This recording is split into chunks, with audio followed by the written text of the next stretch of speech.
Bir yılın içinde 100 kilo sölcan oldu dedi. 1 kilo 1000 so'm bilen başlap alasılar. Anan bayağını bakkanda sudan su kuyup turasılar. Jaydın günü sudu ayağa жақсы көрөт. Сол su menen neme olur. Bir sölcan bir yılda 1,5 mingge köpeyedi. Ojogo sölcandan berekeli nerse жоқ eкен деп koydum ben.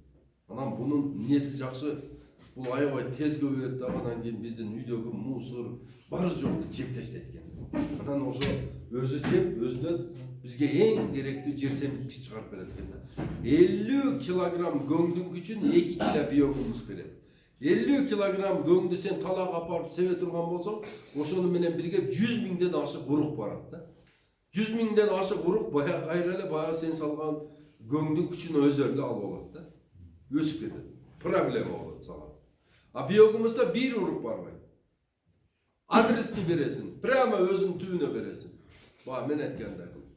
Өзүнө барат дагы ошондо жалбырактары жоон болуп, жап-жашыл болуп, алмалар болсо мындайдан болуп кетет экен. Чоң болуп. Онун ичине азып барат экен.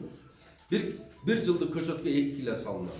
20 жылдык каракка 40 кило салынат да. Ошон үчүн муну өзүңөр жасашыңар керек. Өзүңөрдө жок эле дегенде, мисалы үчүн 1 гектар багы бар адамда жылына ең аз дегенде 10 тонна биогумус чыгарып алыш керек өзүнө. Алмама иштетем деп. 10 тонна биогумусту 20 килограмм сөлжан bir жылда чыгарып берди. 20 килограмм алып келип туруп, bir телешке бокко салып кое турган болсоңор көңгө. Баягыдан 10 тонна боло турган болсо, 6 тонна биогумус чыгарып берди. 1 жылдын ичинде бул дагы өзү 1,5 миң эсеге көбөйөт. Sölcan boluyla çat kalıp nereden vardı? Aşıkçasın toğuğa cediresiner. Kandavay bol, nemin de dair var. Ошол неменики жылкыныкы, малдыкы, койдукы, кояндыкы жей берет. Анан климатта, биздин климатта Томот, ошон үчүн мен сарай методду силерге айтып жүрөм. Мал турган жерде, мына узун сарай, мал турган жерге бурчуна жасап койгула жашайт. Aslında stяжка kılasılar. Sonun kılıp. Samandan salasılar. Siz gördüğüm жасауыңыз için üstüne полиэтилен taqıp tuzlaşıyor etişiniz gerek mi? Qancha gradus oluş gerek? Emin bundayda tuğanda 5 gradusda bul uhtap alır. İştebeye koyuyor da. Minus 5'te. Plus 5'te. Anam bul plus 15'te işteydi. Biyogumus kana çıkarat. Plus 22'de anam bu göğüyor da. Kış mezgili ayavay göğüyor turgan mal olsun için kışta bunu ısık karmaş gerek de.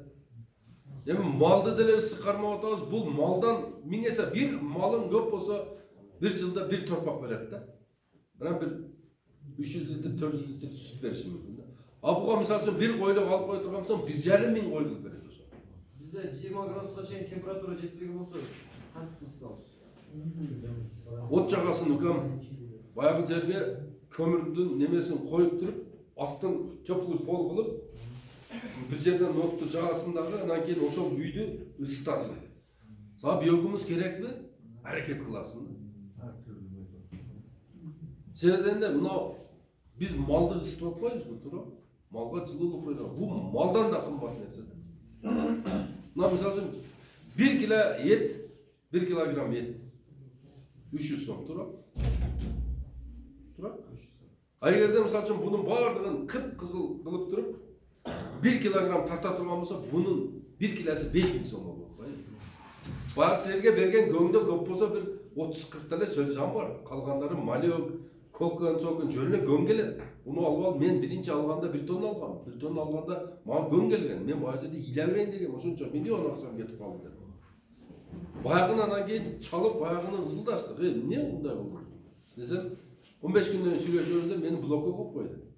15 күндөн кийин акыйкат sölcan bayağı жерде пайда болду да. Өзүнөн өзүнө.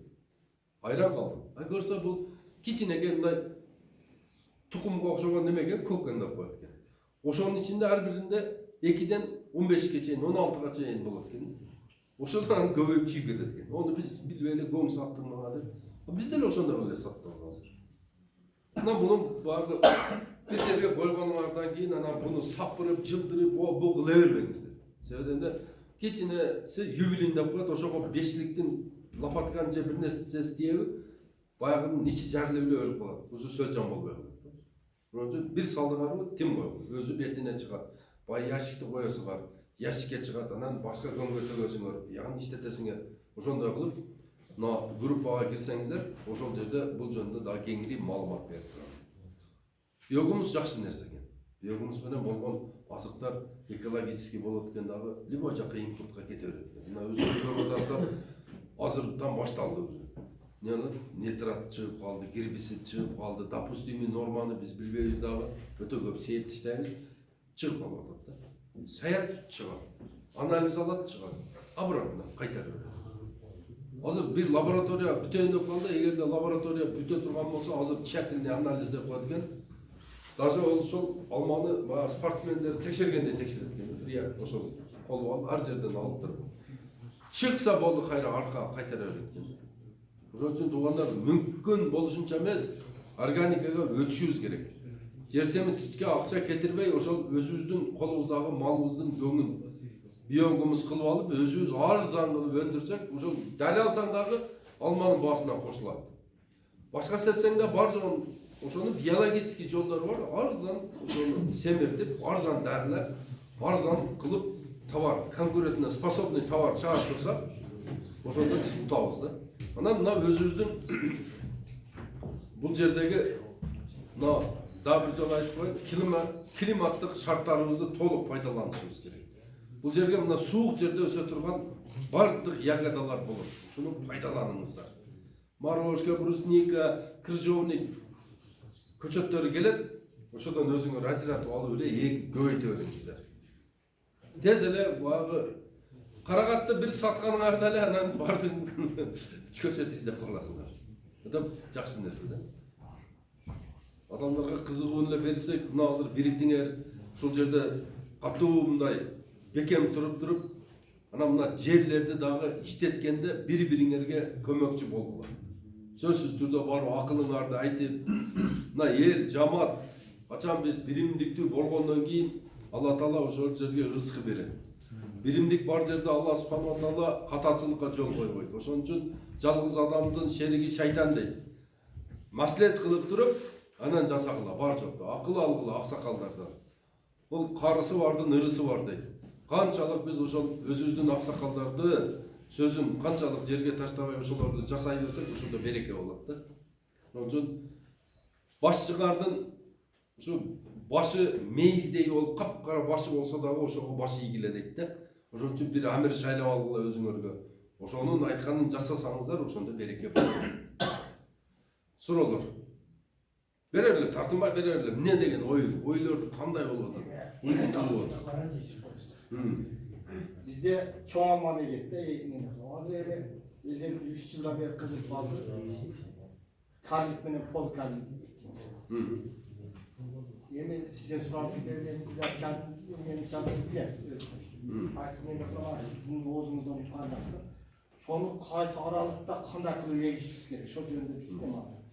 Эгерде үйдүн жанына эге турган болсоңуздар, үйдүн өзүнө да, мисалы үчүн 3 сотик, 5 сотик бар, ол жерге трактор кирбей турган болсо, любой көчөттү 2-2 немесин карлыгын болсо, 80-ге 2 кылып эге бересиң. Ошо кирип терип алган эле. Анан обработка кылган тагына. Жок, мен трактор киргиземин десеңер, чоңураак бак боло турган болсо, карлык 1 метр, аралыгы 3 метр. Поликарликтики алманын аралыгы 2 метр, ортосу 3 метр, трактор кирчү жери. Ошондо экилет. 1700 Карагаттын аралыгы кандай эгилет?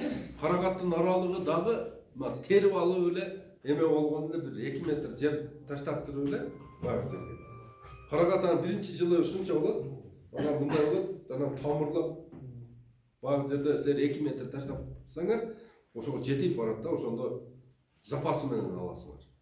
Анан мындай жиш эгип кете бересиңер, аралыгын ачык койбойсуңар, 10 сантиметрден уруп кете бересиңер. Анан түбүнө биогумус сала турган кылып туруп, анан баягыны карагатты, баягы картошканы мындай көтөрүп эгип атат го.